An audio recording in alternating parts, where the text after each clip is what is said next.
Era terça-feira e quinta-feira vinha vagão de louco para cá.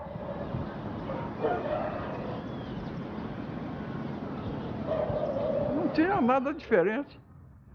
Só no vagão de louco escrito vagão para louco, né? Tinha assim nas tábuas lá de fora assim escrito. Quer dizer que aquilo ali não tinha, passageiro não podia ir lá, né? Eu trabalhei numa estação chamada Aureliano Mourão. Lá, coitado deles lá, chegava às 7 da manhã e saía às 7 da noite, nessa estação. Então os coitados sofriam. Tinha uns que choravam. Outros pegavam marmita de comida. Nós tínhamos um restaurante que fornecia boia para eles, para qualquer um lá. Às vezes comia era com a mão, outras vezes comia de um modo muito esquisito, igual porco ali, né? Poxa, assim, né? Eu já vi a polícia judiar com louco, essas coisas tudo assim, mas tinha policial também que era muito humano, muito humano. Eu vi policial, o dinheiro dele não dava para ele comprar pro louco, a boia dele ele deu pro louco, né? Ah, tem coitado que vinha para cá pro hospício aí, dava gosto você conversar com ele. Você conversava direitinho. Tinha outros que cantavam. Muita gente falava que tinha música, nem louco era. Diz que às vezes bebiam as coisas lá, faziam umas besteiras. A política ou algum enguiço empurrava ele como louco. As autoridades, né? Daqui é que ia pro hospício. Bom, o que eu pensava era o seguinte, eles iam sofrer, mas era o recurso. Eu acho que é uma missão muito difícil. Quem cuida de um louco. Tinha 5.000 pacientes quando eu entrei aqui, na época. Toda quarta-feira chegava um ônibus entupido de paciente, vomitando, tendo diarreia, urinado, do Hospital Raul Soares. Porque a polícia militar, a polícia de rua lá de Belo Horizonte, eu não sei qual tipo de polícia, pegava todas as pessoas que estavam perambulando na rodoviária por lá e enfiava dentro do Raul Soares. Raul Soares tocava pra gente aqui. Sem nome, sem nada. E aqui tem muito paciente que os hospitais mandavam, porque era fácil. O diretor era médico, todos tinham hospital com a fonte de renda excelente, né? Excelente mesmo, porque doido não tinha coisa melhor para dar dinheiro. E colocava, mandava quem estava dando trabalho para cá. Aqui era depósito, sempre foi depósito, sempre. A minha mãe, quando entrou aqui, ela veio através de político. A política de Barbacena, chegava perto do político, eu quero trabalhar no Colônia. Eles davam uma carta, entregavam para o diretor fazia uma análise e no outro dia estava trabalhando. Não tinha que ter profissão, não precisava saber ler, nem escrever, basta saber distribuir alimentação, lavar os corredores, dar banho nos pacientes, entendeu? Distribuir a medicação. As medicações eram um comprimido rosa e um azul. Era Ordol e Fernegan, parece, o Diazepam. Uns nomes assim. Simplesmente explicaram para ela. Você faz a ronda. Se tiver gritando, batendo, você dá os dois juntos. Se tiver cantando, te importunando, dá o rosa, sabe? Então era conhecida a medicação na época, para esse pessoal da colônia, era pela cor.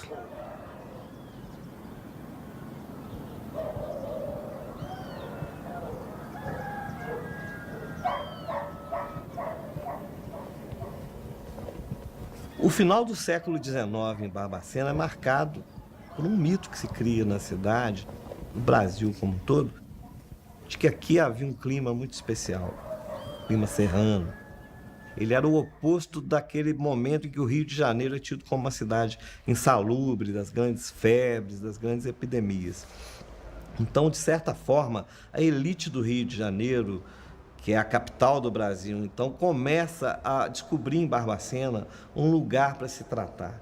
E não é só das doenças respiratórias, das doenças clínicas. As chamadas doenças nervosas começam a ter espaço no antigo sanatório, que é o ancestral do Hospital Colônia. O antigo sanatório, que funcionava nos prédios que hoje compreendem a assistência aos alienados, ele era um lugar de muito requinte, com os talheres de prata, com um menu muito charmoso, todo em francês.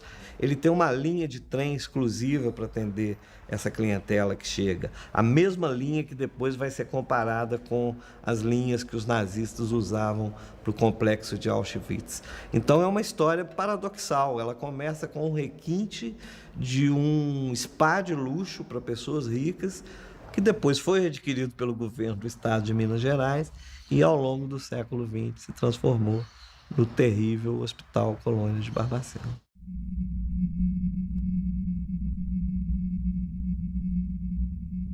Quando eu tive acesso às fotos feitas dentro desse hospital em 1961 pelo Luiz Alfredo, eu fiquei tão impactada que eu não vi nenhuma daquelas fotos no hospital. Todas aquelas imagens me remetiam a um campo de concentração. E o fato de a minha geração não saber nada sobre essa história me deixou muito indignada. Como é que uma história como essa, como é que uma das maiores tragédias do Brasil acontecem diante dos nossos olhos e a gente não sabe nada sobre isso?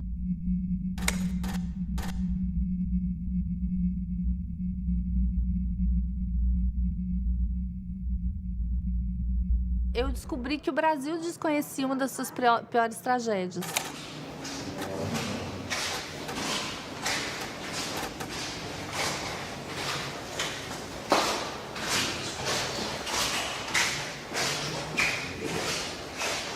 A gente tinha que botar o paciente no lençol e rotular o nome, procedência. Às vezes eu passava 3, 4 lá em cima.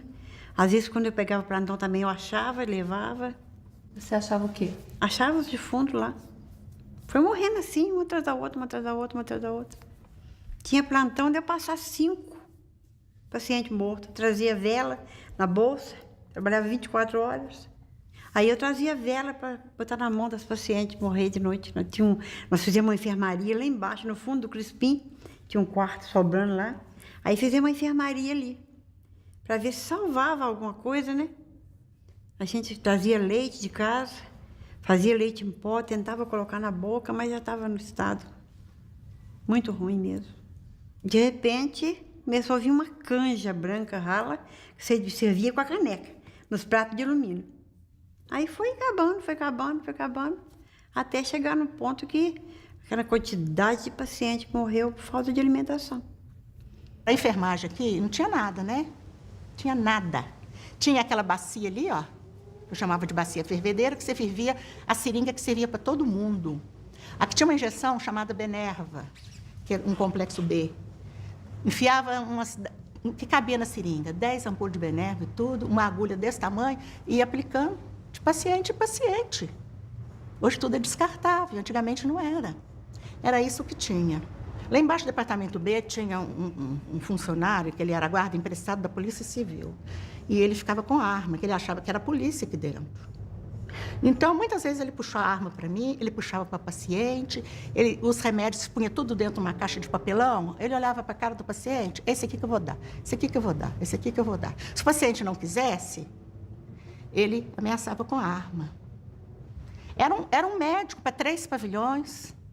Eles chegavam na portaria do pavilhão, chamavam os funcionários e aplicava a medicação para ser aplicada. Tinha pavilhão igual o Crispim, que era o horror dos horrores. 400 pacientes, homens, tinha uma grade fechando, tudo violento, sem medicação. E se você entrasse lá, eles pulavam em cima de todo mundo. E nessa época eu não via comprimido, não via não. Eles davam xarope aí, que o farmacêutico fazia, né? E o eletrochoque, que era muito usado. E aquelas muito agressivas, muito violentas, que não tinha resposta, que não tinha as medicações que tem hoje em dia, dava eletrochoque. Que eu, por sinal, fiz muito eletrochoque, bastante, não tinha outra coisa. Muito paciente deprimido, recuperava, mas a gente não dava com anestesia na época, mas eu fiz bastante, era eu e o Dr. Zé Carlos. Fazia 1 ou 2 vezes por semana, Mas os pacientes seguravam direitinho, acalmavam o paciente, dava carinho para eles. E eu punha no mínimo para dar o eletrochoque. Dei muito. E a gente punha assim na cama, mais de 40 pacientes. Sabe? Eu ficava com tristeza porque eles viam, um via o outro tendo as coisas, né? Mas a gente mandava eles fazer uma oração, conversava com eles e tudo. Eu costumava pôr de 5 em 5. O médico vinha, passava as voltagens. Aí era um aparelho quadrado assim, com dois negocinhos de pôr aqui na testa, aqui, na fonte, né? Aí você ligava o aparelho lá na parede, lá na eletricidade, aí ele já passava a voltagem, já do tanto que o médico mandou. Aí você tinha que ter uma vasilhinha com um pouquinho de água de sal, pra você passar, para o eletrochoque pegar. Então ele dava aquela crise forte, assim, sabe? A gente punha um pano na boca, assim, já tinha... As buchinhas já ficavam prontas ali, esperando. Já estava tudo pronto. Você botava a buchinha na boca para não morder a língua e segurava, 2, 3 pessoas segurando, porque ela debatia muito. Eu tinha pavor. Mas você aplicava eletrochoque? Eu não aplicava, eu ajudava, né? Segurava, né? Bom, era por finalidade terapêutica, né? Mas, de repente, aparecia, às vezes, um imprevisto, né? O paciente, às vezes, né, fazia umas travessuras, né, e, às vezes, tomava eletrochoque.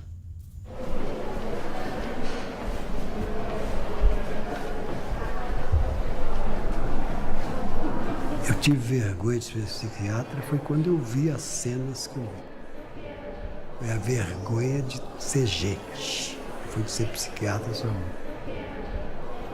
De ver o que é possível fazer com o outro.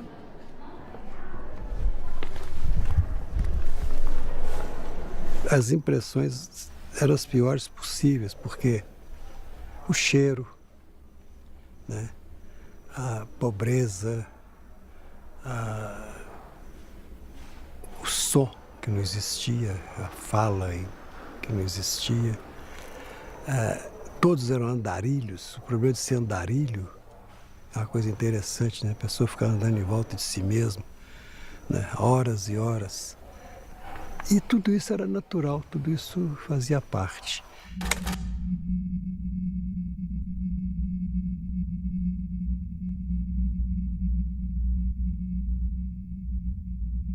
Uma das coisas mais impressionantes dessa história é a situação dos meninos de Oliveira, exatamente porque eles tinham, ao contrário dos pacientes do Hospital Colônia, eles tinham algum tipo de deficiência física ou mental.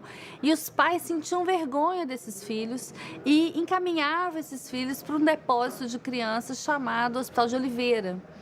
E aí, quando esse hospital fecha, esses meninos, eles acabam mudando de depósito e acabam sendo encaminhados, então, para o Hospital Colônia no início da década de 70.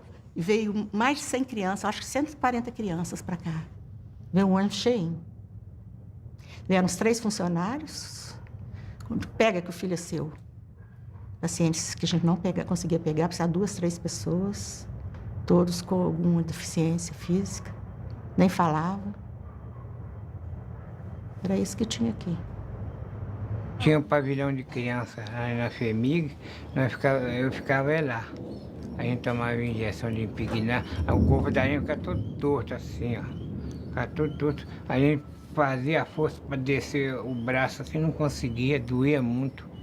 Dava choque lá. A gente ficava no pátio lá pelado, ficava na cela pelado também.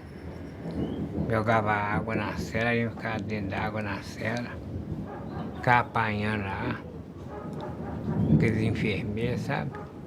Batia na gente lá. Você é da onde? Belzonte, Paulo Santo Figênio, pai do tio, pai Antônio Antônio Paulino, meu pai do tio, me criou desde pequeno assim, ó. Eu fui lá em Belém e não vi ele mais. Mãe morreu. Quando eu era neném, ela morreu. Cheguei com 12. Toninho, você tá com quantos anos? Não sei mais, não.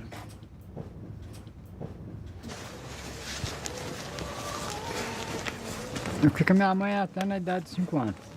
Ela teve problema de tuberculose, na época não tinha cura, a doença não era erradicada e ela morreu. E depois que ela morreu, você ficou com quem? Fiquei com a minha madrinha. Ela que eu fazia muita bagunça, era muito arteiro, né? Ela me mandou pra cá, pro hospital. Mas eu ajudava a segurar aquele pessoal que ia tomar choque. Ajudava a segurar, às vezes o choque passava pra gente, sabe? Na hora que botava na cabeça, ligava, aí naquele estalo, aí a pessoa assustava, conforme for a intensidade do choque, passava pra gente. É uma fase meio triste contar isso, sabe? O senhor é da onde? Eu sou Benzonte. Eu vim de criança. Mas agora o que tem? Eu fui treinar lá na FEMIG, mas eu tomei injeção de entortar e eu beirei morrer. Foi à toa e meti a vara na vente, bati na vente lá, meti a vara na vente. Lá pus ele na cela também, lá tinha cela, pus ele na cela, pelado, sem roupa, sem nada. E fazia isso com a vente à toa. Eu não fazia nem arte nem nada. Eu fazia faxina todo dia. Era obrigado a fazer faxina lá. Não fizeram, ele me ticou na vente lá. Xingava a vente. Meu pai não internou em orar. Meu pai não internou em orar. Ninguém veio me visitar, nem aqui nem lá. Ninguém. Eu tô com saudade do meu pai até hoje.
Interessante.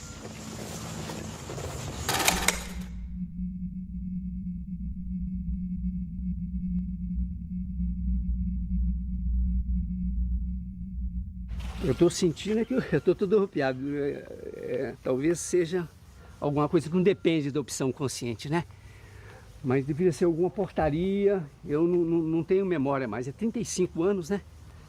Essas coisas, elas têm uma memória muito... elas estão guardadas num espaço muito escondido na mente da gente, entende? Elas têm uma relação muito com dor, com sensibilidade. Eu fiquei aqui por volta de 4 horas com um grupo de médicos. Aqui, né? Aqui não é das crianças, será? Talvez fosse a coisa das crianças, mas não tinha essa cerca. Aquilo ali também, deixa eu ver. E como que as crianças estavam? Elas estavam... A criança normalmente é mais... Elas ficavam quietinhas, né? Não movimentavam. Tem até uma foto de uma que está bem na posição fetal que eu fiz, né? Uma foto que eu fiz por cima. É uma situação de defesa que eu achava, né? A única maneira de se defender da situação que estava era de apertar o corpo, as mãos. Tinha um menininho também, que esse foi muito forte também. Eu não lembro onde que foi que eu fiz a foto, que ele... Eu lembro que a hora que eu cheguei perto, ele levantou o bracinho e falou assim: moço, o senhor quer ser meu pai? Esse foi forte. Pôs a mãozinha assim, chorou. E a foto é uma das fotos que sensibiliza muitas pessoas quando vê. O choro dele, procurando um pai naquele lugar ali, né?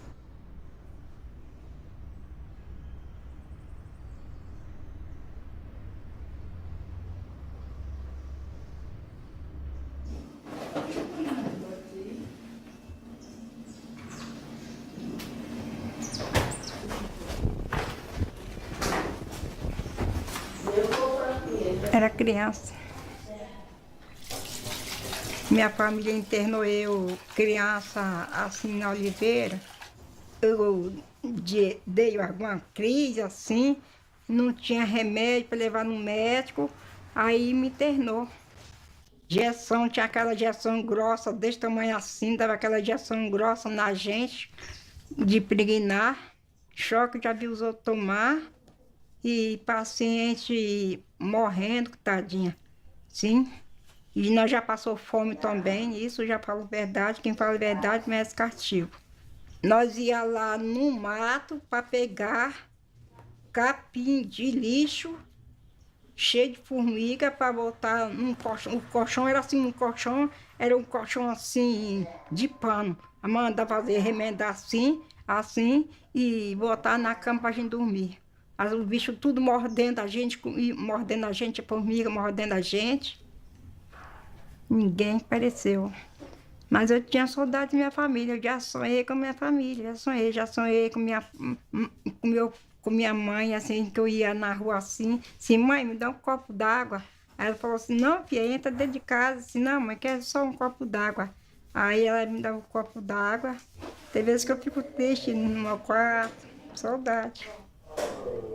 Não é o que eu fazer, não posso fazer nada. Não fiz nada com minha família, não fiz nada. Eu não posso nem falar mais nada desse negócio, não, senão eu fico triste, minha família. É como se a memória deles, afetiva, tivesse parado no momento do abandono. Tivesse sido congelada ali, no momento do abandono, quando os pais deixam eles ali e nunca mais voltam. Quando os sobreviventes puderam falar, é impressionante o impacto que isso teve dentro do Brasil, quantas pessoas se sentiram envergonhadas pelo tratamento que durante décadas e décadas foi oferecido para pessoas consideradas indesejáveis sociais, a forma indigna que o Estado brasileiro e que a sociedade brasileira trata e tratou essas pessoas, é uma herança que nos envergonha.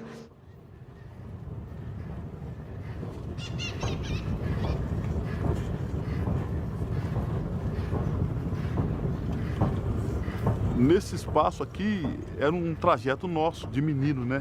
Que nós atravessava entre as locomotivas e, como menino não tem nada na cabeça, vamos na FEMIG, vamos na assistência, chamava assistência na época. Vamos para assistência? Ah, vamos passar para nós ver os doentes, vamos. Aí subia no muro, ficava olhando, mas era, né? Hoje, assim, dá até dó na alma, mas era muita gente mesmo.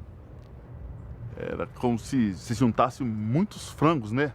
Muitos frangos. Muitos pacientes. Tinha uns normal, tinha uns que era normal. Esses que ficavam dentro desse recipiente lá, nesse quadrado, esses não batia bem mesmo, isso não tinha sentido de nada. Mas tinha uns que era normal, rapaz. Tinha uns que era normal, conversava com a gente, assim, ó. Só que, às vezes, vinha de longe, né? Às vezes vinha de longe e a família punha aqui, largava, por aqui morria e aí ia. Era tudo aberto, né? Entrava e ia para o campo jogar bola. Então, era o nosso dia a dia, né? Na Rua da Memória hoje tinha um rapaz que ele era internado e às vezes morria alguns doentes. O que ele fazia? Ele punha tudo numa carrocinha de ferro e punha os doentes ali. Às vezes ele passava na rua da minha casa. Então nós pedíamos para ver, abre aí para nós ver aqui os defuntos. Aí abria, nós víamos os defuntos, fechava, né? E ele subia com aqueles defuntos e tal. E tinha dia que nós corria atrás também da carrocinha e nós ia até no cemitério para ver ele jogar os defuntos. Fazia um buraco grande, jogava 5, 6, 7, pronto, e acabou.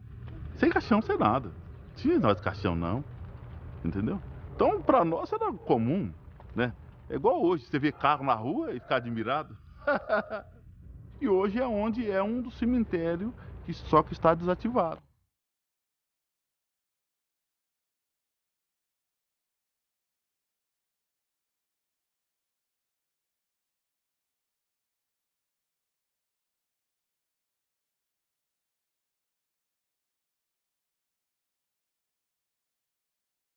Se você cavar aqui, você vai encontrar ossos e ossos aí, né?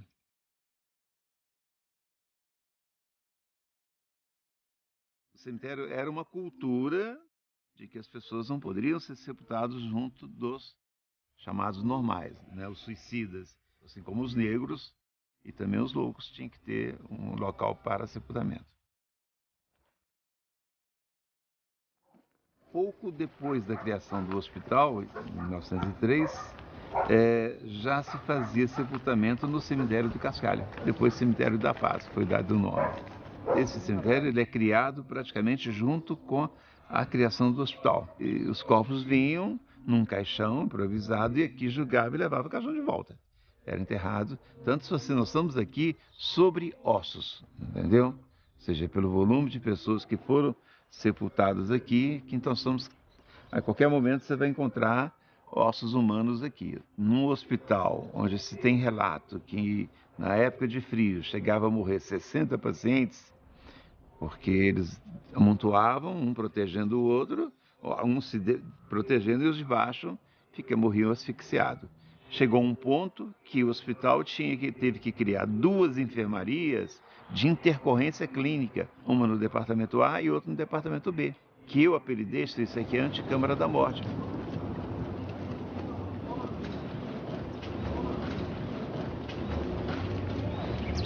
Aí eu ainda, diretor, chego os moradores, os vizinhos começavam a queixar do cheiro, ou seja, então percebemos que a terra já não estava absorvendo a quantidade de mortos, então nós resolvemos encerrar o contrato e não mais permitir o sepultamento de pessoas aqui nessa instituição.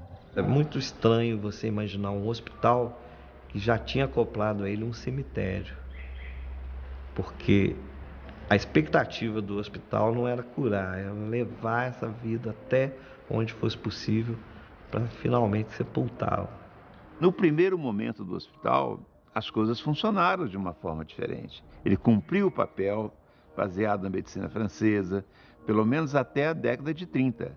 É onde eu sempre afirmo que a partir do Estado Novo, o regime forte, né, as coisas começam a complicar dentro da instituição.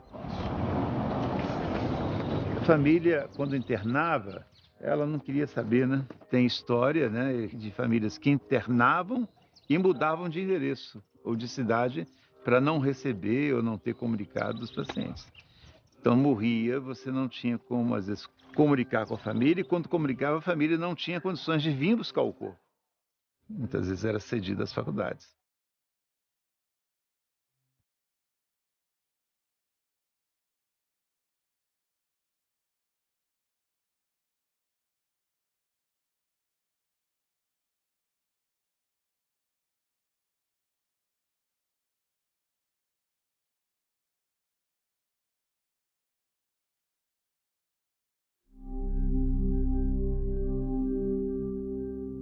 Como é que vocês descobriram que eu nasci, criei, comandei tudo de hospital, que eu entendo de hospício, do Hospital Colônia, mais do que o hospital mesmo.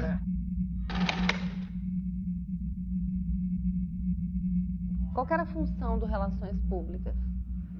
Relações Públicas, o atendimento às familiares que iam lá visitar os detentos, né? E eu tinha um relacionamento de coisa, a secretaria era aqui na ala feminina, né? Aqui embaixo era o hospital da ala de masculina. Então,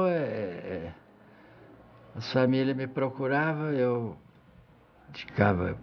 chamava uma das enfermeiras, porque eu sabia de qual pavilhão que a pessoa da família estava internada, né? Essa era a minha função. Existiam, assim, pessoas que interessavam de vir visitar as famílias.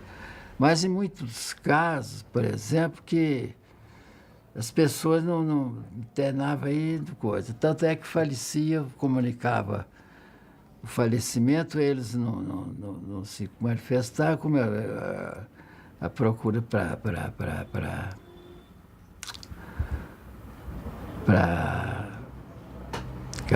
essas faculdades era enorme, né? Então eu atendia as faculdades que precisava, né? Então morria, a gente trazia cá para cima. Pegava com cobertor, 4, eu e mais 3 pacientes, no cobertor, que nem uma maca a gente não tinha, não. Aí punha lá em cima, arrumadinho lá os corpos, lá, tudo assim no chão, assim, com procedência, com tudo.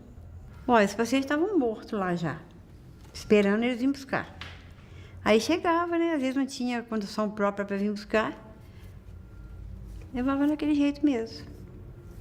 A gente ouvia cair lá dentro daquela caçamba, igual pedra, assim, lá. Era eles jogando lá. Depois tampava com uma lona e ia embora, né? Ninguém. Eu tinha um relacionamento de comunicar com os familiares, né? Quando eles não se manifestavam interesse de vir buscar o cadáver, qualquer coisa, né? Quando tinha o cadáver disponível, a gente cedia para as faculdades. E esses cadáveres, eles eram cedidos ou eram vendidos? Não, era cedidos, não era vendidos, não. A gente viu documentos, inclusive livros de registro, que tem o preço de cada peça anatômica. Preço? O senhor sabe alguma coisa sobre isso? Não, isso aí eu não sei, não. Como é que isso aí não estou ciente disso, não. Eu só recebia a ordem do diretor eu passava para o Clarido, que é o preparador, e a minha secretária fazia nada de dinheiro.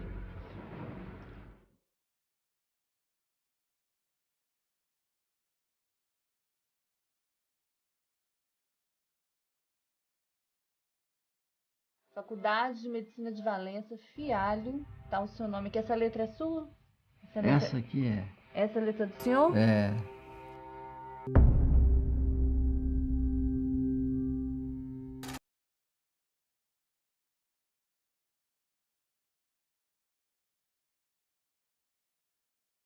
Essa questão da venda dos corpos, que é um fato já do final dos anos 70, ele é a exacerbação de uma sequência de descaminhos que esse lugar vai tendo ao longo da sua história. Quanto menos hospital ele fica, e mais prisão, e mais reclusão, e mais depósito de gente, mais margem para essas coisas que hoje a gente percebe como absurdas se dá para acontecer. Sai bem? Essa carteira. É um pavilhão muito bonito. Sendo os pavilhões mais antigos do hospital. É o pavilhão Antônio Carlos, né? É um colonial de respeito, porque não é qualquer um que faz um pavilhão desse aqui. Muito perfeito. Esse aqui hoje é onde está funcionando a cozinha. Foi tirado o telhado e reformado para a cozinha. Estão montando a ferragem para encher o concreto. Um é o João Preto, paciente, tá vendo? Todos são pacientes, tá? Esse aqui da Possível com o paciente. Esse é o paciente que tomava conta dos porcos lá na Possível. É um paciente que, inclusive, ele morava, tinha um quartinho dele, tinha um chuveiro dele. Você daria o cigarro e ele está lá, tranquilo. Eu vivi muito dentro do hospital por ter contato com a minha família lá dentro, eu ia muito, né? Andava lá dentro, tinha regalia dentro do hospital. Então, estava lá, conversava com os pacientes. O estado dos pacientes, para mim, era normal. Porque os pacientes, eles não agrediam ninguém, eram os pacientes educados, conversavam. Eles precisavam de um afeto, né? Você conversar. Então, os pacientes do Hospital Colônia, na época, eles iam para olaria fazer tijolo. Eu frequentava, inclusive, a olaria, porque meu pai era um chefe daquela parte. Eles tinham uns que até dormia à noite, né? Porque tem que refazer o fogo no forno, né? Que esse forno para queimar o tijolo. Então, eles é que olhavam os pacientes. Do tempo que eu vivia lá dentro, lá tinha 280, 300 pacientes. Era 2 funcionários que trabalhavam a noite inteira olhando eles. Quer dizer, não era uma coisa do outro mundo, não. O paciente pegava um cobertor e ia arrancar capim para fazer os colchões para eles dormir. Eles mesmos faziam o colchão deles, costuravam, dava os pontos, entendeu? Que o paciente, como diz o doutor Fortino para mim, o paciente psiquiátrico, ele precisa fumo de cigarro e comida.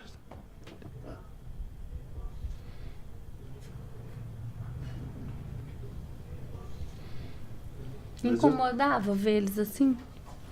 Incomodava porque eu entrava no pátio para tirar paciente para trabalhar.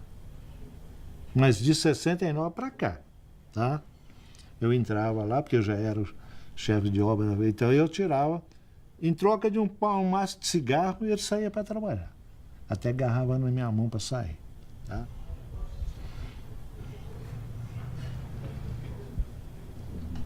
Os pacientes da colônia, os homens que eram bons, saíam para prestar serviço ao município, sabe? Calçar rua, capinar rua para o prefeito, sabe? E muitos diretores do hospital levavam paciente também para ajudar nas construções da casa deles que estava fazendo. E levavam esse paciente para ser pedreiro, servente pedreiro, sabe? Mas ele não tinha pagamento, tá? Eles tinham, como diz o outro, mordomia de sair do pátio e ganhar um maço de cigarro, que eu passava aqui na secretaria e pegar o pacote. Isso aí. Eu mesmo, quando eu estava mexendo na reforma dessa casa, eu trouxe eles para trabalhar aqui. Eles trabalharam aqui comigo. Eu tenho um chão ali com os cacos de azulejo, foi o paciente que sentou.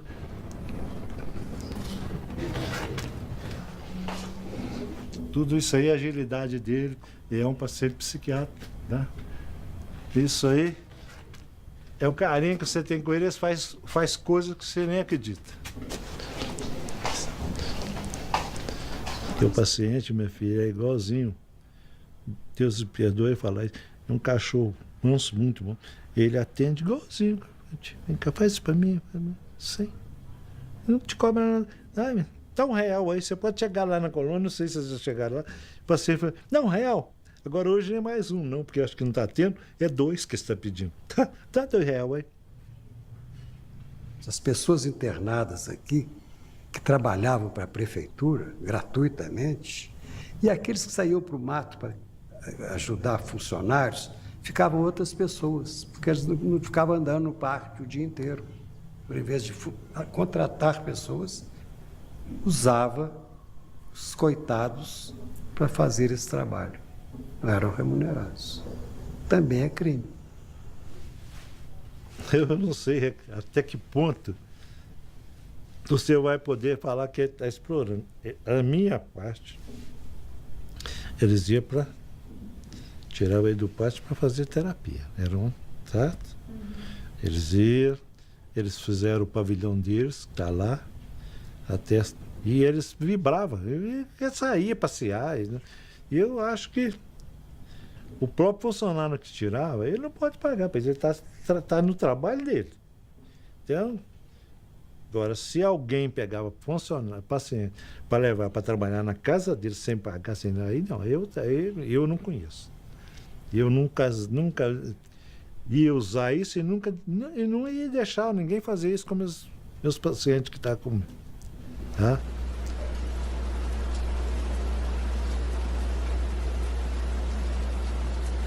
Cada pavilhão tinha uma irmã que cuidava.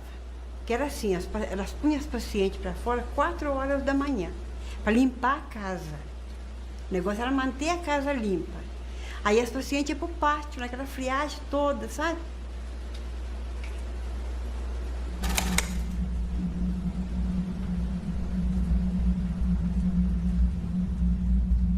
Tinha irmã de caridade aqui na época. Uma ou outra ajudava a gente. Eram boas tudo. Outros atrapalhavam a gente. Sabe? Mas a limpeza no pavilhão que elas estavam era limpíssimo. Desde que os pacientes ficavam todos entulhados dentro dos pátios. Arrumou, pôs as coxas brancas de piquê, ninguém podia entrar. Elas rezavam terço com as pacientes. Elas tinham essa função de ir lá, rezar, orientar, entendeu? Se a gente precisasse de alguma coisa, elas é que tinham que vir fazer a licitação para vir buscar no almoxarifado. E ficava ali. Um certo tempo de manhã. De tarde você já não via mais elas. Elas exploravam muitas pacientes para fazer crochê, trabalho manual. Então, essas pacientes trabalhavam separadas. Trabalhavam só para as irmãs. Não faziam nada para ninguém. Tinha o dormitório escolhido, né? Era o primeiro dormitório de cima, que era o mais limpo. Ali só ficava elas. E elas recebiam para isso? As pacientes? É. Ah, não. Às vezes, assim, muito raramente, sabe? Mas, assim, um bolo que fazia lá na casa delas, que levava lá um pedacinho para elas. Mas muito raramente. Essa irmã Helena Coelho, que era a mais velha, ela era econômica, né? Que trabalhava no almoxarifado. Então, todo lugar, você sabe como é que é. Tem essas corrupção mesmo, né? Que a gente está vendo hoje, né? Então, vinha a carne de segunda e o dono da carne recebia como de primeira.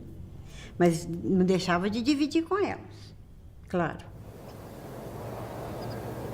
Um dos principais trabalhos do repórter, quando ele vai contar uma história, principalmente uma história tão trágica como essa, é identificar as responsabilidades.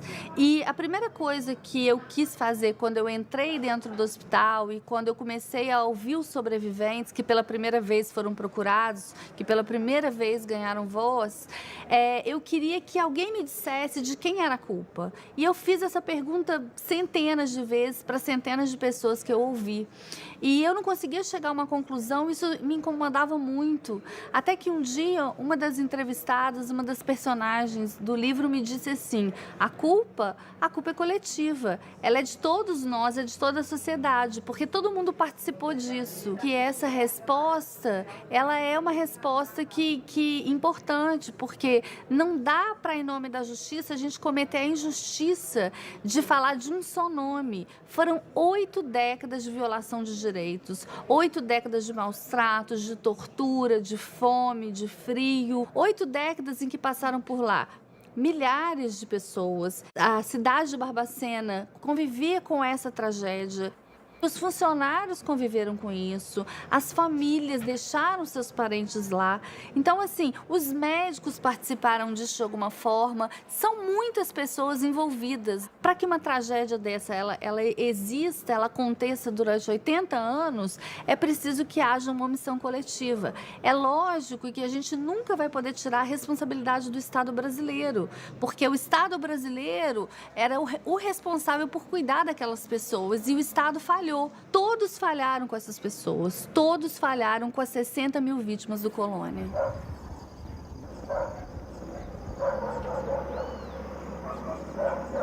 Minha lembrança da minha infância foi na FEBEM. Aí de lá eu fui para o patronato, que é a zona rural aqui de Barbacena. Lá eram freiras. E lá no patronato que eu passei a minha infância. Lá eu tinha um amigo, Chiquinho. O pai dele, todo domingo, no ônibus de 11h30, chegava lá para visitar o Chiquinho. O pai dele era lavrador. Então, se eu vejo o pai dele chegando todo domingo e meu pai e minha mãe não chegar, por que eu sou diferente dele? Porque ele mexia muito comigo.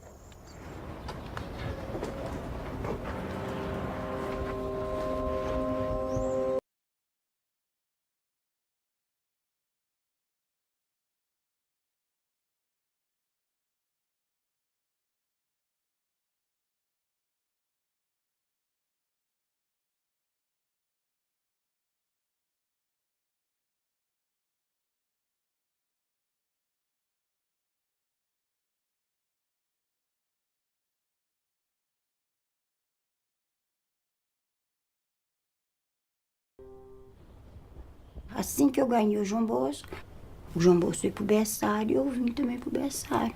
Cuidar das crianças, cuidar do João Bosco. Cheguei lá no domingo, estava na hora do almoço da irmã. Aí, daí a pouco ela chegou. Os meninos maiores daqui foram tudo lá pro Pinheiro Grosso. Aí eu virei e falei, mas o João Bosco também foi? Ela falou, foi. Eu virei e falei, não podia ter mandado o menino para lá sem minha autorização. Aí eu até com ela.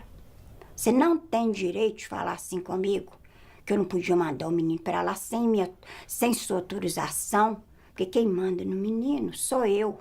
Ela tá muito alterada comigo. Vamos dar um choque nela.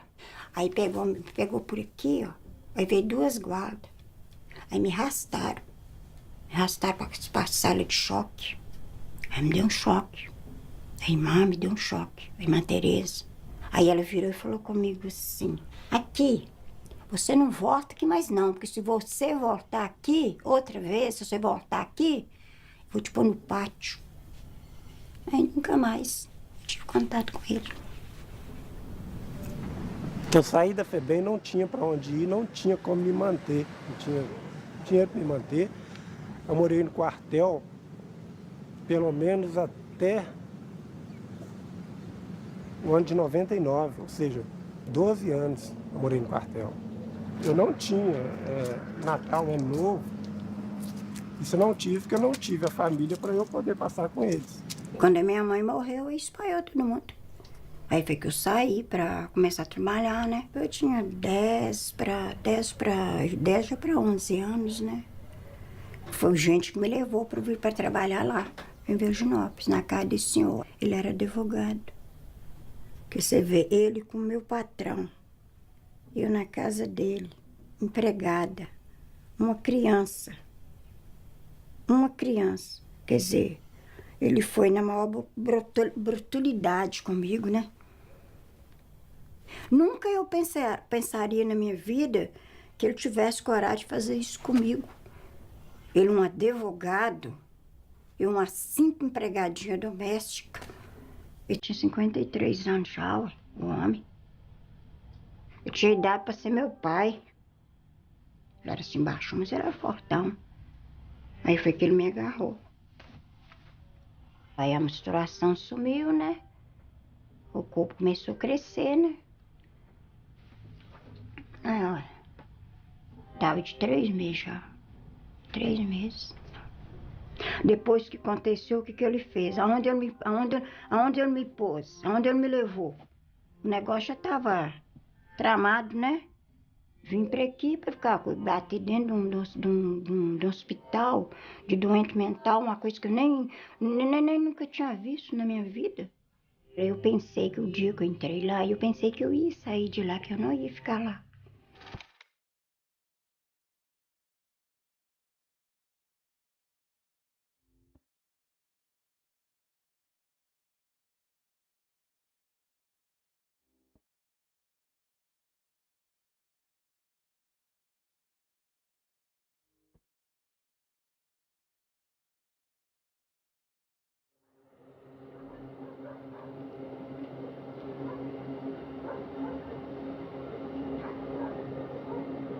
Fiquei mais crítica quando eu descobri a minha história e procurei a FEMIG, né, atrás de explicações, a forma que eu fui recebida. Muitos disseram, o que você está fazendo aqui, não vale a pena mexer nessa história, procurar isso. Ela não podia ficar comigo, ela não teve escolha. Muitos se colocaram no lugar dos meus pais adotivos, mas ninguém foi capaz de se colocar no lugar da minha mãe. Chamo Sueli Aparecida Rezende, nasci em 1955, dia 2 de julho, numa sexta-feira em São Paulo.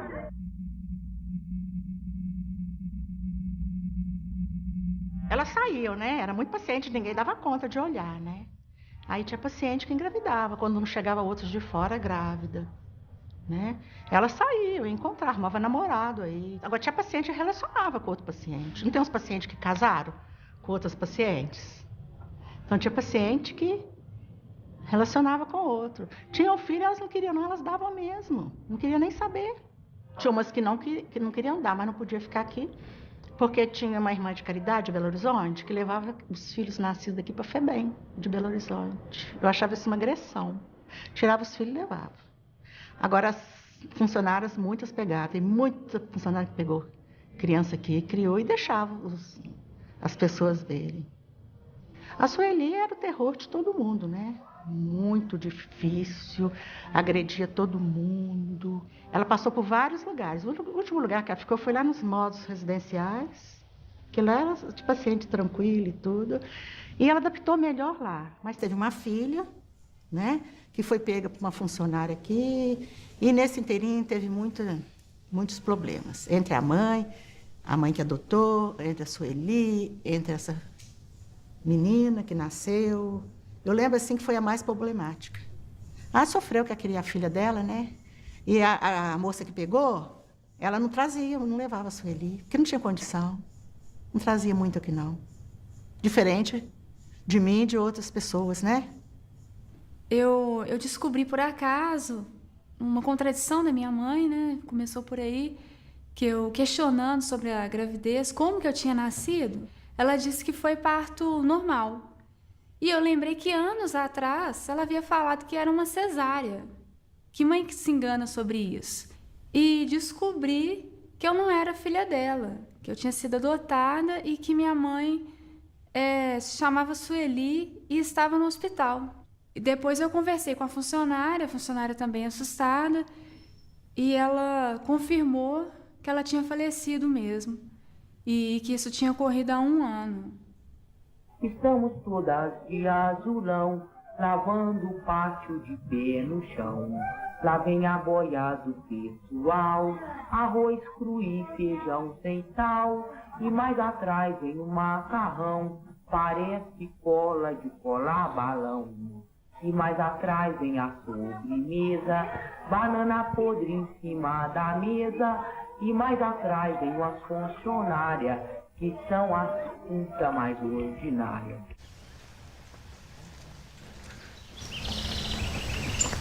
Eu nunca imaginava que um dia entrar nesse local aqui me traz recordações tristes. Aqui onde esteve minha mãe.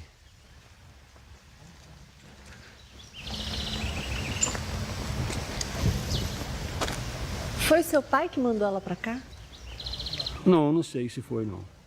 Eu não posso garantir porque eu era pequenininho, não tinha condições de saber. Eu não posso falar uma coisa que eu não sei. Ontem eu estava lendo o livro, né, antes de vir para cá. Daí o Bernardo, meu filho de 8 anos, chegou. Aí, meu pai. Daí eu mostrei, filho, aqui, ó, essa aqui é sua bisavó. Mostrei a foto, né? Ele falou, pai, como é que ela fez para participar disso? Não, filho, ela não participou disso. Ela esteve lá e viu uma foto de uma cela, né?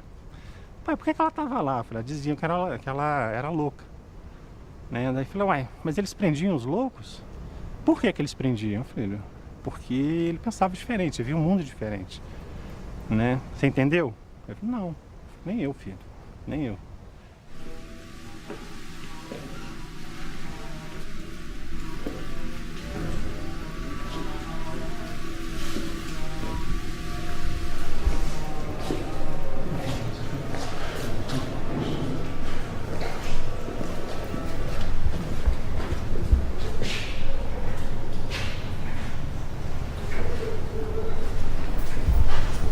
Aqui era o quê? Outro dormitório. Mas aqui só os indigentes, né? Sim. Aqui é... Mas quem não era, né? Talvez eu tinha 9, 57, 58. O nome dela tá aí, porque ela deve ter vindo pra cá como indigente. Vê a data aí, vê se a gente consegue localizar. 57, 58? É. A quem servia esse sistema, né? Matrícula de loucos e indigentes.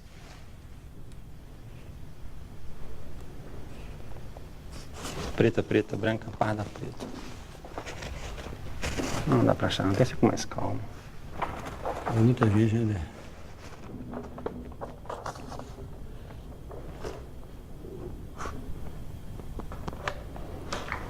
Pai. O quê?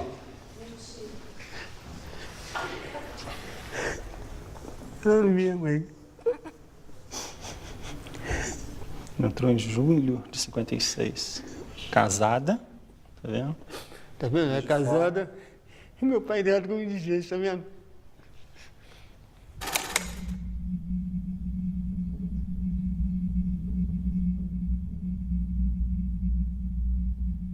Ele está traçando o nome, a despedida verbal do esposo da paciente, Jorge Severino. Vou.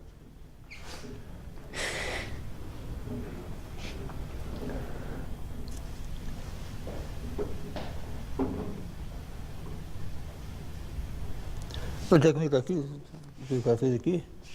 Quem trouxe ela pra cá? Oi? Quem trouxe ela pra cá? Aqui. Não, ele, o vô pediu, né?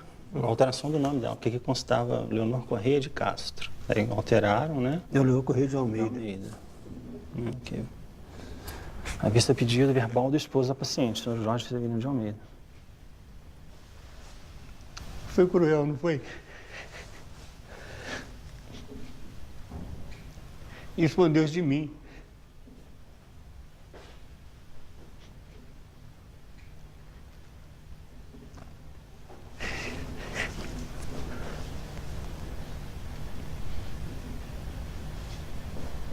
É.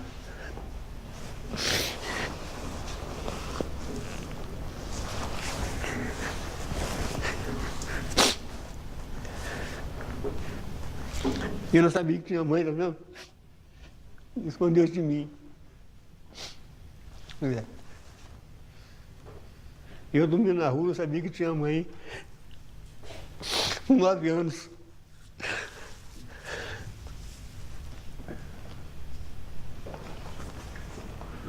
É.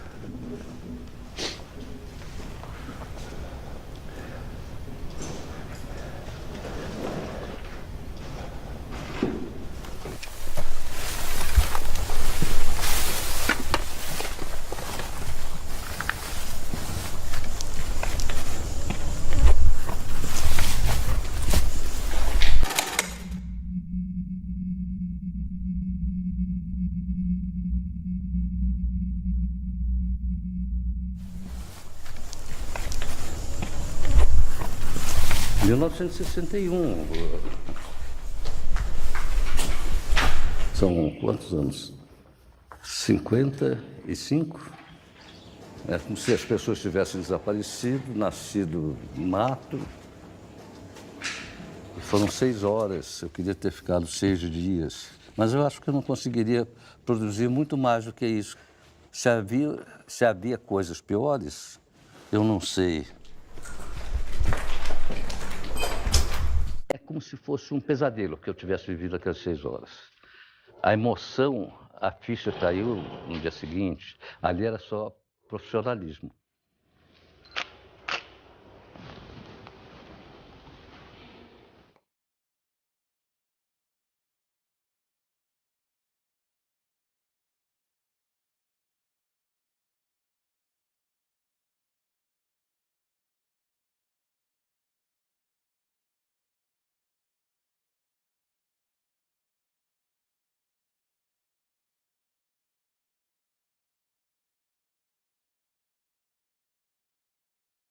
Estamos num local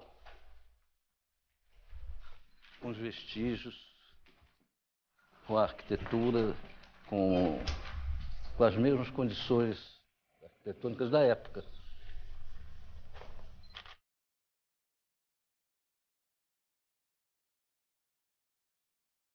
Aqui, ó. Essa parte aqui é aquela ali, ó. A porta é aqui, ó. Aquela parte ali. E a janela, e a porta. É daqui para lá.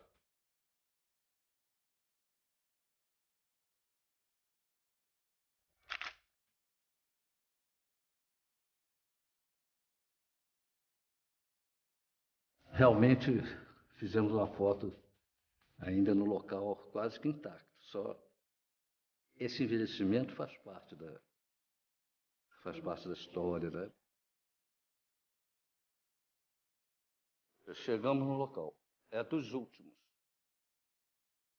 Quando terminar isso aqui, não restará mais evidência física nenhuma da época que nós estivemos aqui.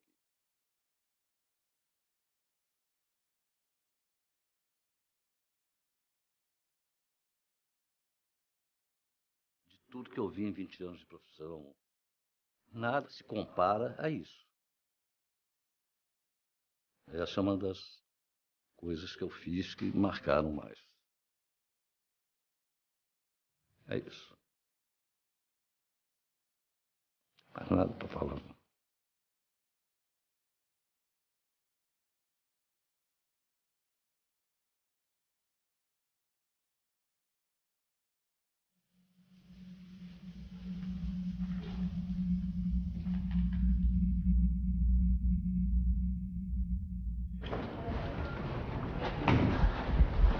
Aqui tem uma mesa boa.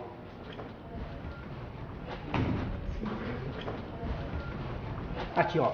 Dá certo esse aqui, ó. O significado é muito diferente, tá vendo? Eu entrei porque era uma grade. A condição dele dizem que era de violência, no entanto, aqui também, essa aqui é forma, entendeu? O pavilhão das mulheres, elas abertas, elas vinham para a porta. É o discurso básico.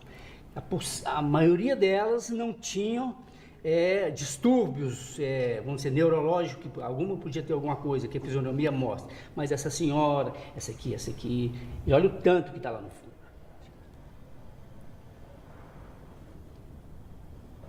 Aqui já é degradação total, né? Essa aqui é a foto que eu falo, que esse momento aqui para mim foi crucial. Essas pessoas num abandono total, né?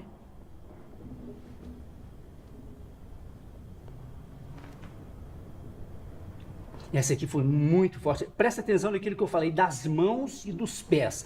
A perda da mobilidade, do contato com o chão ou com o outro, que a mão perde a mobilidade, o pé vira um negócio. Aqui, olha para você ver. As mãos têm que ser recolhidas porque não tem com o que fazer o contato, né? Aqui a do afeto, da troca de carinho, as mãozinhas delas aqui.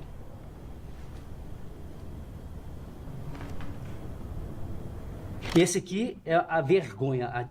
O que eu sentia é que ele ficava completamente envergonhado da situação que ele estava. Tem uma coisa que é interessante, a maioria era negro. Aqui já tinha... A cor negra já era uma discriminação.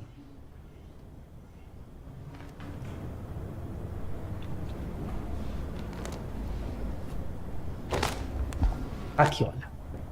A pessoa que eu falo que perdeu tudo. Isso aqui é sol, abandono, apodreceu.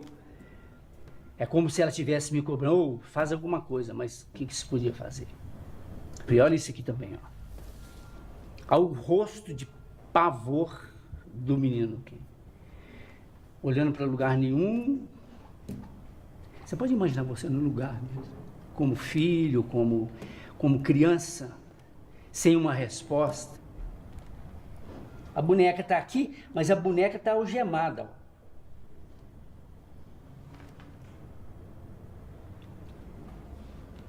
Napoleão, como é que é fotografar pessoas que perderam sua condição humana? Como é fotografar pessoas que perderam a condição humana, né? Isso é um negócio...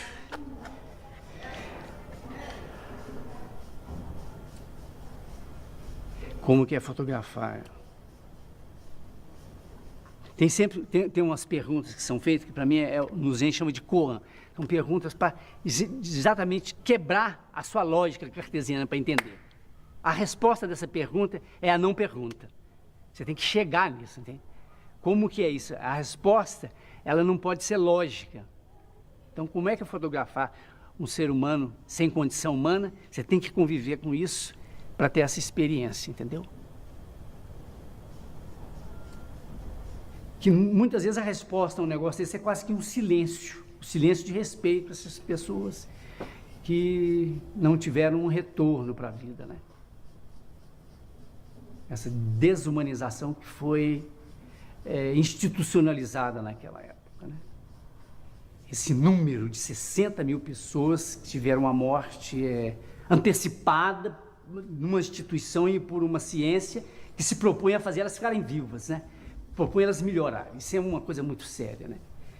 Eu não sei a âmbito da condição do ser humano que isso pode significar. Isso é a palavra que você falou é uma tragédia. Alguma coisa que era para fazê-las estar numa situação melhor destruiu essas pessoas, né?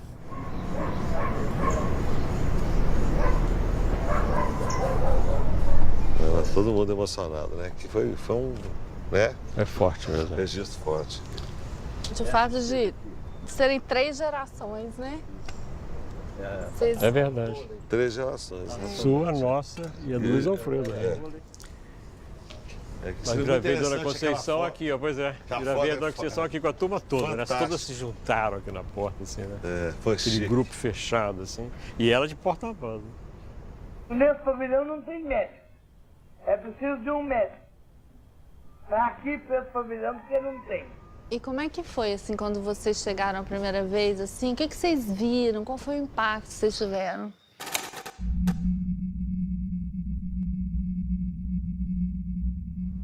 Eu tinha visto umas fotos, eu não conhecia o Cruzeiro, as fotos do Luiz Alfredo eu não conhecia. Eu era muito garoto na época e não tinha visto as fotos dele. Na escola de psicologia eu vi umas fotos que o cara tinha feito clandestinamente também. Tipo, assim, fotos roubadas, cenas roubadas, assim, né? Eu vendo as fotos do Luiz Alfredo, em que você vê que as pessoas se colocam para a câmera, inclusive uns grupos de homens que se colocam, assim, numa posição ereta. Eu acho que aquelas não eram poses, não era uma colocação, aquilo surgia, aquilo foi um bailado, foi uma coisa, eles me olhavam e não me viam. É isso que eu sentia, todos os olhares se dirigiam para um certo ponto, mas eram vazios.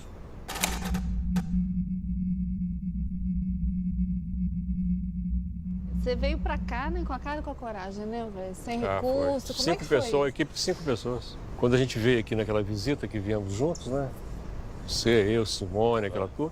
Quando eu voltei para lá que percebi que tinha abertura para fazer o filme, né? Em 5 dias eu montei a equipe e falei, não pode perder, né? Essa porta fecha. A gente percebeu que tinha que fazer algo naquele momento, que tinha possibilidade, não podia perder, né? E era aquela hora e pronto. E viemos um coletivo de pessoas. Vocês estavam juntos a primeira vez? Viemos juntos. Foi um grupo grande que veio. Passamos um dia aqui, demos um giro no hospital. Um dia mesmo. Aquilo o Irã voltou para escrever as matérias, eu voltei com a cabeça do filme, assim, de armar o filme. É porque o secretário de saúde na época liberou, né? Ele não sabia o que ia acontecer, né? Ele liberou e depois a gente publicou uma matéria dizendo, né? Que estava aberto, né, os portões aqui do hospital para a imprensa, né?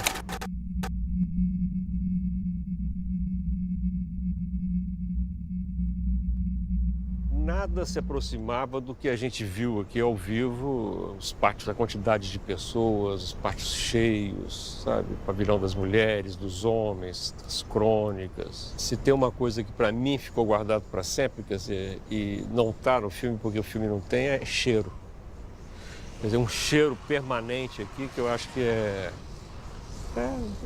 dor, é sofrimento. Acho que o sofrimento tem um cheiro.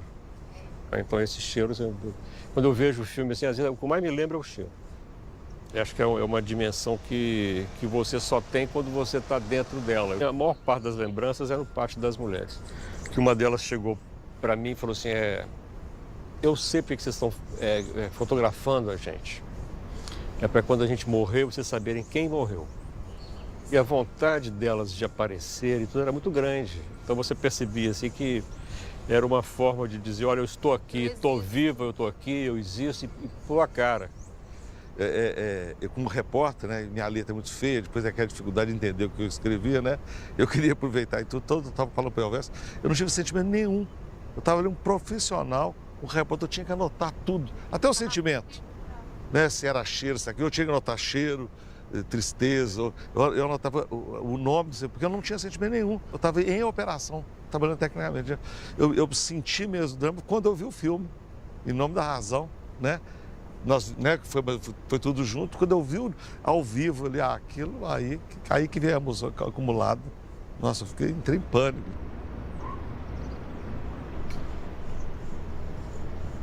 Agora, o que eu senti, assim, aí relembrando agora, assim, o meu sentimento era de que a gente estava cometendo aqui dentro uma transgressão. A gente estava transgredindo. A gente estava quebrando normas, porque a norma daqui era o isolamento, é o silêncio e essa omissão principalmente pelo silêncio. Eu acho que o que está na base desse contrato social de instituições como essa é que a sociedade será conivente com aquilo ali. E eu sinto especialmente que no momento que nós fizemos, quer dizer, de 79 para 80, a gente debaixo de uma ditadura militar, quer dizer, era uma metáfora assim, direta do que acontecia no Brasil. Do silenciamento, né? Do silenciamento, e a gente estava entrando, quer dizer, aí eu acho que, até comentando com o Irã, o título da matéria dele, Os Porões da Loucura, é perfeito, assim, é perfeito porque naquela época a gente falava no Brasil nos porões da tortura. Da ditadura. Os porões da ditadura, os porões da tortura, quer dizer, era o que era a voz corrente. Eu sinto que naquele momento a gente estava participando de uma revolução. Nós estávamos sendo agentes de uma revolução que estava acontecendo aos olhos nossos ali, na nossa vista ali, e que de fato ia modificar isso aqui para sempre. A primeira coisa mais importante que aconteceu, que eu achei que foi importante, foi a reação do próprio meio psiquiátrico, né? As pessoas, quando elas estão tratando com os doentes mentais, elas estão dando o máximo, elas acham que aquilo. Elas não tinham consciência disso, né? Então, essas pessoas, se você criticar o trabalho dela, elas ficam revoltadas. Então, o pessoal que trabalhava nos hospitais psiquiátricos, eles não foram acusados de praticar a barbárie, não. Eles viram como eles praticavam um ato barbário.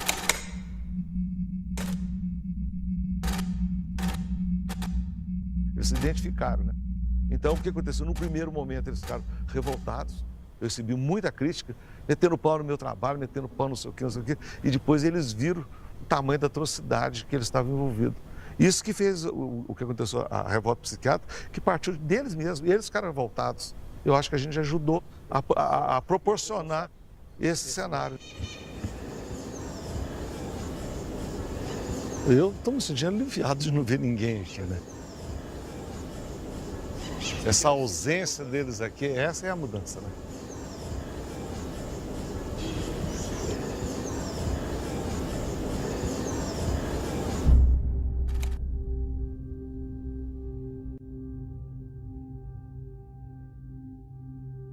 Em 73, a FIAP, Fundação Educacional de Assistência Psiquiátrica, resolveram dar uma reforma aqui dentro e pôr funcionários, porque não tinha, só guardas. Então eu fui para Belo Horizonte, fiz psicotécnico com um monte de gente, eu fui a única que passei como enfermeira. Eu tinha uma visão técnica e comecei a arrumar a casa, né? A hotelaria da casa. Vão dar condições para ter gente formada, gente capacitada, isso eu fiz muito. Aqui tinha umas folhas que as funcionárias, as guardas, escreviam alguma coisa, punham o nome, mandavam os médicos escrever. Outros pavilhões não tinha nada. E a gente começou a fazer as papeletas. Tinha algum papel escrito por médico que as próprias guardas aqui pediam para fazer. Então nós conseguimos tirar retrato com muita dificuldade, porque elas não queriam tirar, né? Elas não estão acostumadas com pessoas de fora. Mas a gente conseguiu fazer as papeletas e fomos fazendo no hospital todo. Eu comecei dando um curso básico de enfermagens sem ter nada, né? Um certificado e nada. E era em peso, vinha todo mundo. Depois muitos funcionários foram fazer a sua formação profissional, saíram auxiliar e o curso técnico nós abrimos. As 5 primeiras técnicas da cidade de Barbacena vieram para cá. Nós somos contratados como acadêmicos para dar plantão dentro da instituição, porque o hospital não tinha plantonista. Tinha 2.000 pacientes aqui, mas não tinha um médico de plantão. Aí nós somos os primeiros plantonistas do hospital. Aí surge a presença de Basálio, a visita de Basálio.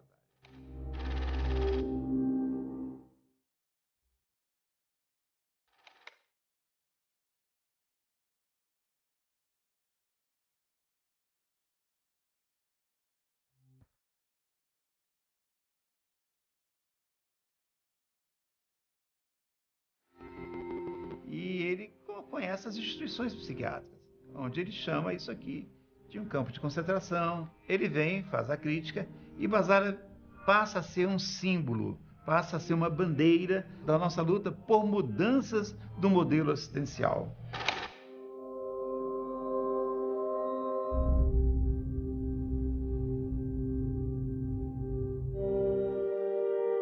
A reforma psiquiátrica, fundamentalmente, é uma mudança de modelo. Há um modelo que é centralizado no grande hospital psiquiátrico. O modelo hospitalar leva o paciente até o serviço. No caso da rede é o contrário. O serviço que vai até o paciente é algo como uma malha de serviços que se espalha pelo estado todo. A gente começou a fazer a ressocialização desses pacientes nos modos residenciais, foi 120 pacientes. Ali a gente ensinou a usar desodorante, fazer unha, sabe, colocar batom. Quem viu, se viu pela primeira vez, chorava, gritava, batia a palma, sabe? Ficou toda feliz de ver no espelho. Aí a gente levava, é você que está aqui. A outra, não é outra, não, é você mesmo, sabe? A gente ia mostrando, depois aprenderam a comer com colher, com garfo. Foi naquele modo lá que saiu depois para as casinhas. Eu chego aqui em 92, o hospital, como que ele estava? Ele estava passando por uma modificação, que eu acho de pensamento. Então, assim, ele ainda tinha muita característica de hospício. A grande dificuldade, que aí eu posso falar um pouco do que eu venho nesses anos todos trabalhando, é a questão, nesses espaços, a gente conseguir trabalhar com o sujeito. Porque a questão coletiva ela é muito forte. A instituição ela é muito rígida dentro de rotinas. Eu tenho experiências lindas aqui. As pessoas não sabiam como que vinha a fruta, o abacaxi, sem ser picado. Como que era o abacaxi? Tem história linda das pessoas, primeiras pessoas em residência terapêutica, como começaram a frequentar mercadinho. Sabe assim? Porque é isso, tem a laranja sim, mas é ela picada, né? Assim, a coisa, o que é isso? Assim, coisa para nós que é tão simples. Porque é tão assim tutelado, né, que a gente faz tudo pela pessoa, né? Aí tem o caso de algumas pacientes que são até muito conhecidas e tem algumas que estão até hoje em residência terapêutica, né, que eu acho assim que é uma vitória, tendo em vista o quadro que apresentava quando morava aqui dentro, né? Então você vê que tudo é possível, né?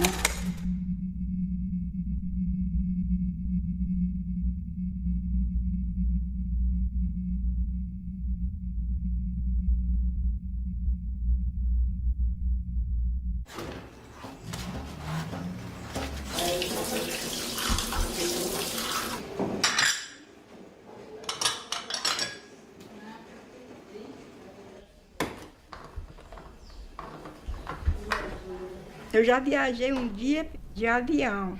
Parece que eu estava entrando dentro de casa. Você não teve medo, não? Não, aí eu falei assim, eu quero ficar na janela. Aí eu fiquei na janela para ver o movimento. Ele fazia... Buh. Aí ia subindo lá pro céu, parece que ia lá pro céu, lá. Aí ele falou, aí depois ele me chamou, chama a menina aqui para mim, a Elzinha, para tirar o retrato com ela. Aí eu fiquei junto com ele lá, dirigindo o avião, tiraram o retrato lá comigo. Aí depois eu sentei lá, no sofá, lá de novo, aí fiquei lá vendo o avião subindo. Entrava na nuvem, tudo depois que estava na nuvem, depois ele falava assim, daqui a um minuto eu vou chegando. Aí depois, baixando devagarzinho, aí baixava, aí todo gente de fora que ia tudo, aí a gente descia. Eu gostei mais do avião e do piloto. Ai, ai.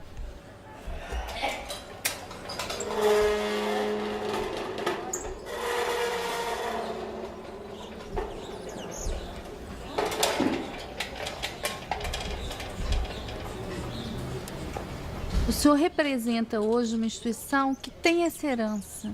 O senhor acha que nós podemos falar em culpa do Estado ou em dívida histórica que o Estado tem com essas pessoas? Com os remanescentes, certamente, né? O Estado, na medida que, mesmo que, e é bom que seja feito esse registro, o Estado ele agiu, né, em consonância, em sintonia com os conceitos, com a instituição da psiquiatria, com a medicina, com o sanitarismo. Não agiu contra os preceitos sanitários, contra o ordenamento da instituição médica, nem do judiciário da época. Então, ele foi um instrumento, digamos, passivo. Então, é do Estado, mas é de nós todos. Eu acho que esse reparo tem que fazer. Tem que avançar, até porque a política do Estado é desinstitucionalização. né? Já tem muitos anos que a gente está trabalhando nessa lógica, né? Conseguimos fechar vários hospícios nesse país, mas que não tem recuado na política de saúde mental. Na política nacional de saúde mental, a gente não tem visto recuo, assim. Ninguém fala em abrir leito, né? A integração, a escola inclusiva, o tratamento ambulatorial, o apoio familiar, o foco deve ser esse, né? E isso alcança tudo, alcança a educação, alcança a assistência social e alcança a medicina.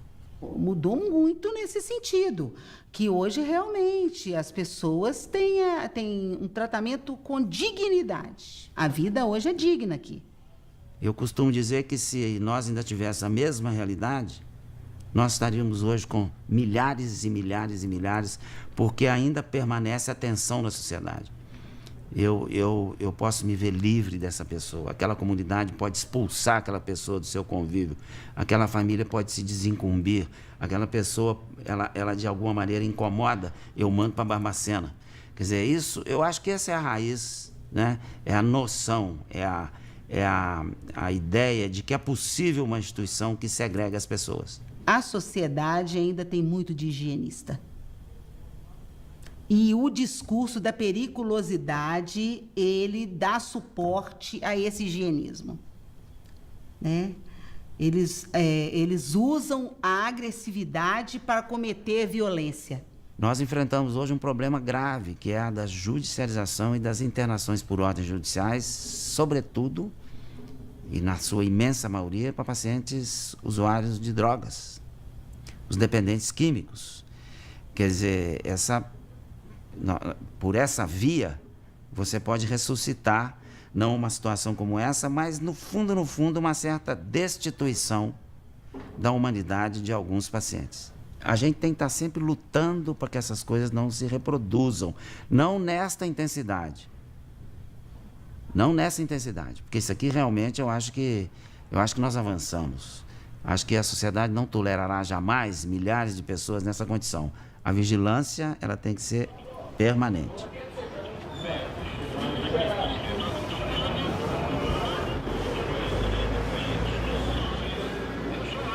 A casa foi criada para eles, né? Tanto que são 4 rapazes e 3 moças.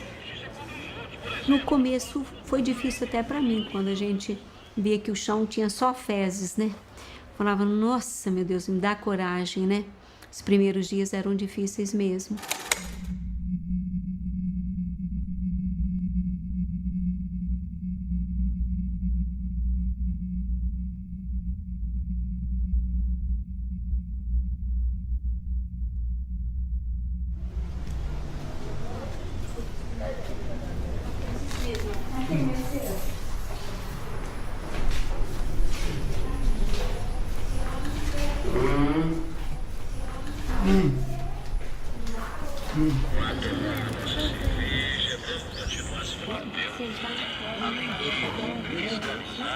Dá para entender essa linguagem que não é uma linguagem verbal, mas que você vê no corpo, né?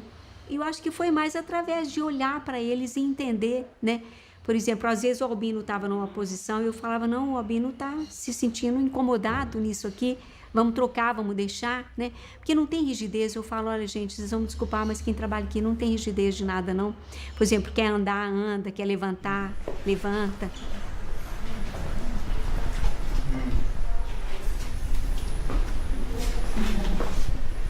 Quando conseguimos fazer a identidade de cada um, o CPF, cada um virou cidadão, se tornou gente perante a sociedade. Para nós eles já eram, mas estão registrados.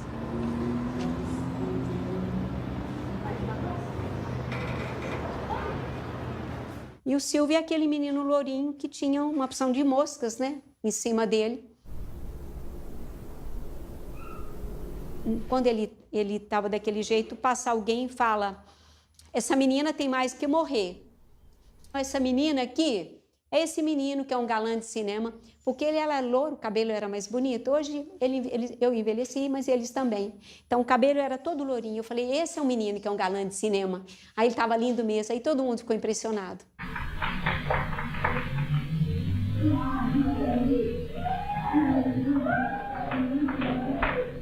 A Wanda Lúcia, né? A Wanda Lúcia está naquele filme do Elvésio Raton, quando ela era pequenininha, junto com o Silvinho. Vai. Vai sozinho, você consegue? Pode ir sozinho. Eu acho que, na medida que incomoda, você mostra que existe uma outra possibilidade, que as pessoas conseguiram também sobreviver àquele terror, né? Conseguiram. E eu acho que tem que admitir que houve tudo isso mesmo, né? As pessoas poderiam não estar pensando em maldade, mas não sei, às vezes elas eram maldosas também, né? Porque o doente, ele não tinha voz, né? O que a gente entendeu mesmo o nosso, né? O nosso também não fala, mas a gente dá voz para eles.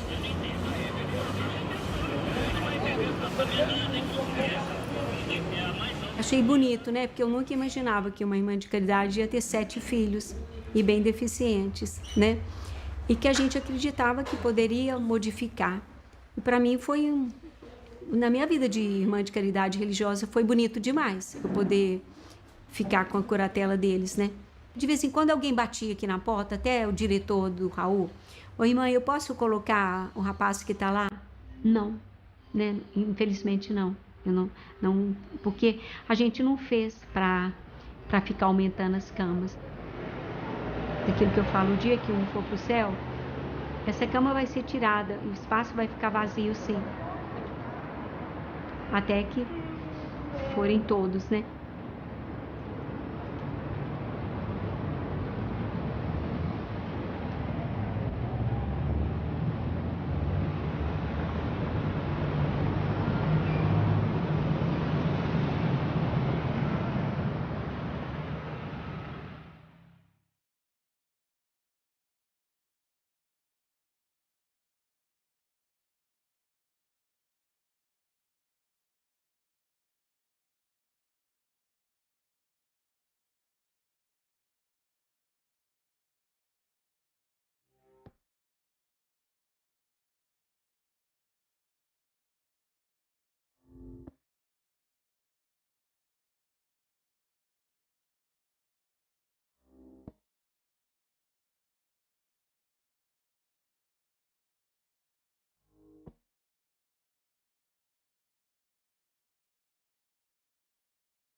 Junto. Se ele estiver cantando, te importunando, dá o rosa, sabe? Então era conhecida a medicação na época, para esse pessoal da colônia, era pela cor.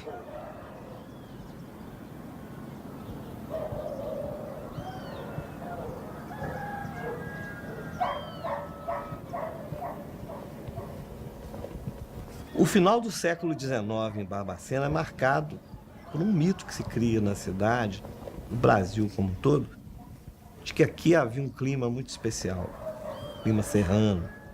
Ele era o oposto daquele momento em que o Rio de Janeiro é tido como uma cidade insalubre, das grandes febres, das grandes epidemias. Então, de certa forma, a elite do Rio de Janeiro, que é a capital do Brasil, então começa a descobrir em Barbacena um lugar para se tratar. E não é só das doenças respiratórias, das doenças clínicas. As chamadas doenças nervosas começam a ter espaço no antigo sanatório, que é o ancestral do Hospital Colônia. O antigo sanatório, que funcionava nos prédios que hoje compreendem a assistência aos alienados, ele era um lugar de muito requinte, com os talheres de prata, com um menu muito charmoso, todo em francês.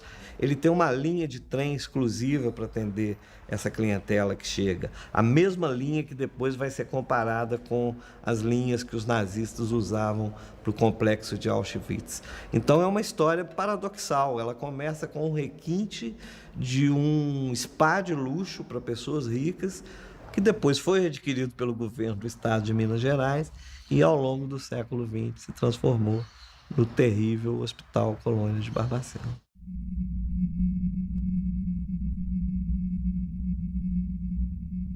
Quando eu tive acesso às fotos feitas dentro desse hospital em 1961 pelo Luiz Alfredo, eu fiquei tão impactada que eu não vi nenhuma daquelas fotos no hospital. Todas aquelas imagens me remetiam a um campo de concentração.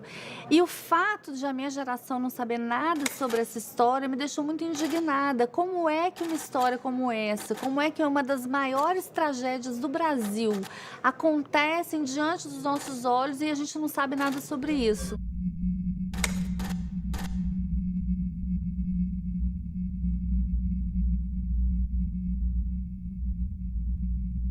Eu descobri que o Brasil desconhecia uma das suas piores tragédias.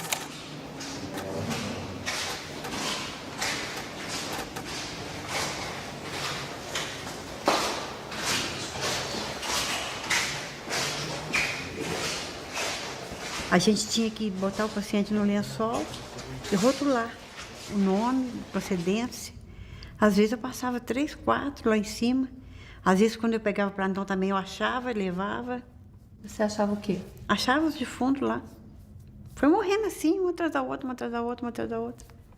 Você ligava o aparelho lá na parede, lá na eletricidade, aí ele já passava a voltagem, já do tanto que o médico mandou. Aí você tinha que ter uma vasilhinha com um pouquinho de água de sal, pra você passar, para o eletrochoque pegar. Então ele dava aquela crise forte assim, sabe?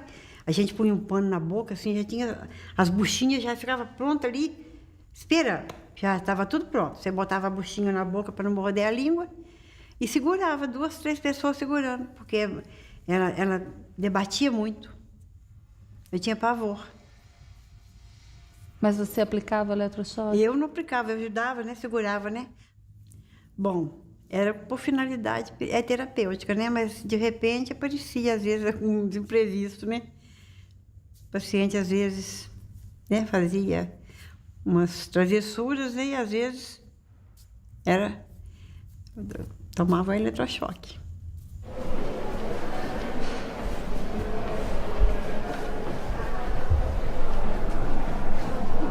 Eu tive vergonha de ser psiquiatra, foi quando eu vi as cenas com... Foi a vergonha de ser gente, foi de ser psiquiatra só. De ver o que é possível fazer com o outro.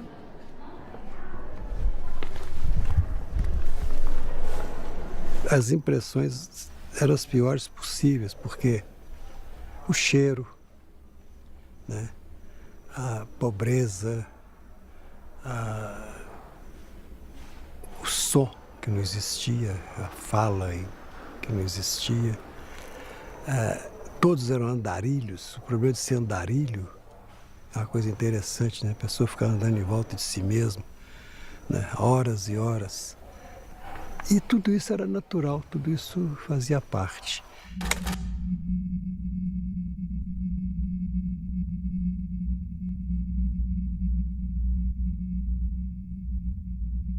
Uma das coisas mais impressionantes dessa história é a situação dos meninos de Oliveira, exatamente porque eles tinham, ao contrário dos pacientes do Hospital Colônia, eles tinham algum tipo de deficiência física ou mental.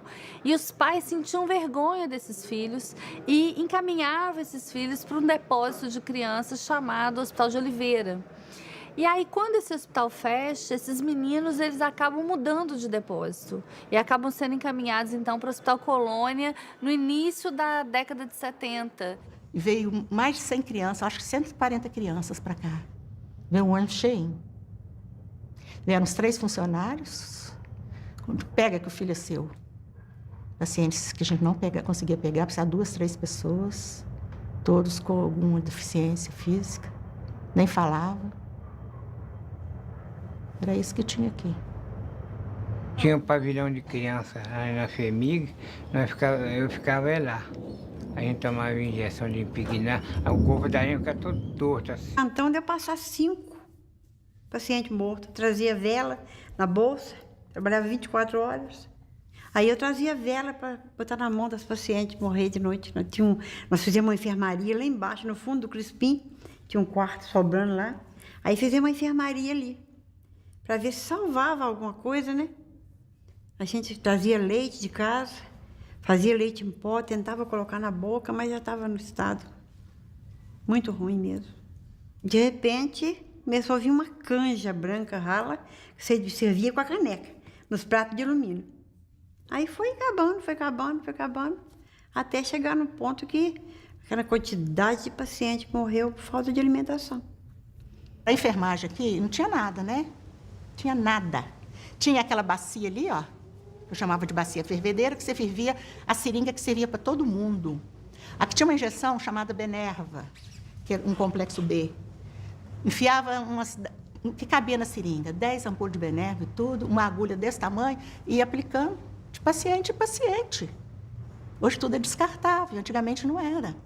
Era isso que tinha. Lá embaixo do departamento B tinha um funcionário, que ele era guarda emprestado da Polícia Civil. E ele ficava com a arma, que ele achava que era a polícia aqui dentro. Então, muitas vezes ele puxou a arma para mim, ele puxava para o paciente, os remédios punha tudo dentro de uma caixa de papelão, ele olhava para a cara do paciente, esse aqui que eu vou dar, esse aqui que eu vou dar, esse aqui que eu vou dar. Se o paciente não quisesse, ele ameaçava com a arma. Era um médico para 3 pavilhões. Eles chegavam na portaria do pavilhão, chamavam os funcionários e aplicava a medicação para ser aplicada. Tinha pavilhão igual o Crispim, que era o horror dos horrores. 400 pacientes, homens, tinha uma grade fechando, tudo violento, sem medicação, e se você entrasse lá, eles pulavam em cima de todo mundo. E nessa época eu não via comprimido, não via não. Eles davam xarope aí, que o farmacêutico fazia, né? E o eletrochoque, que era muito usado. E aquelas muito agressivas, muito violentas, que não tinha resposta, que não tinha as medicações que tem hoje em dia, dava eletrochoque. Que eu, por sinal, fiz muito eletrochoque, bastante, não tinha outra coisa. Muito paciente deprimido, recuperava, mas a gente não dava com anestesia na época, mas eu fiz bastante, era eu e o Dr. Zé Carlos. Fazia 1 ou 2 vezes por semana, mas os pacientes seguravam direitinho, acalmavam o paciente, dava carinho para eles, e eu punha no mínimo para dar o eletrochoque, eu dei muito. E a gente punha assim na cama, mais de 40 pacientes, sabe? Eu ficava com tristeza porque eles viam, um via o outro tendo as coisas, né? Mas a gente mandava eles fazer uma oração, conversava com eles e tudo. Eu costumava pôr de 5 em 5. O médico vinha, passava as voltagens. Aí era um aparelho quadrado assim, com dois negocinhos de pôr aqui na testa, aqui, na fonte, né? Aí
Era terça-feira e quinta-feira vinha vagão de louco para cá.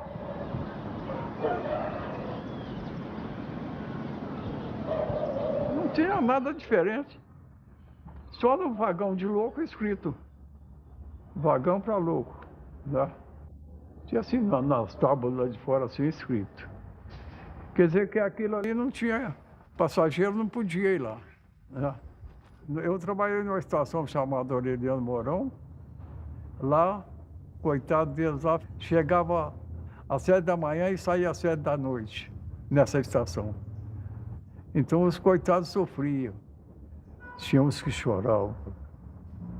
Outros pegavam marmita de comida. Nós tínhamos um restaurante que fornecia boia para eles, para qualquer um lá. Às vezes comia era com a mão, outras vezes comia de um modo muito esquisito, igual porco ali, né? Poxa, assim, né? Eu já vi a polícia judiar com louco, essas coisas tudo assim, mas tinha policial também que era muito humano, muito humano. Eu vi policial, o dinheiro dele não dava para ele comprar pro louco, a boia dele ele deu pro louco, né?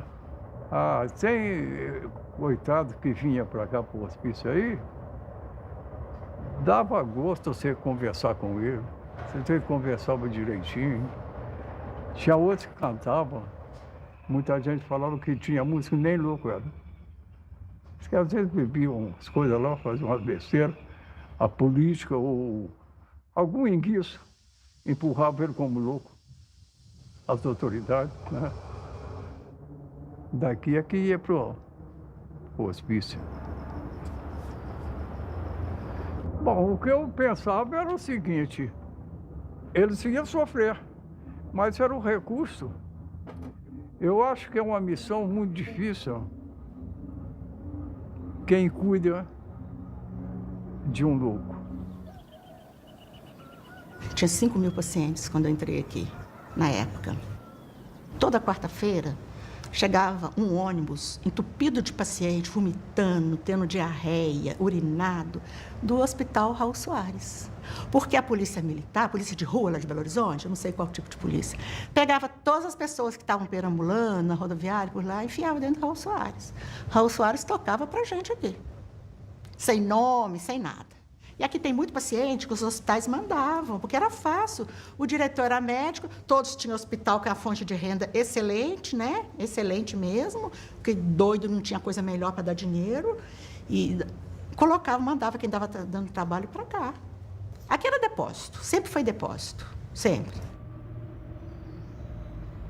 A minha mãe, quando entrou aqui, ela veio através de político.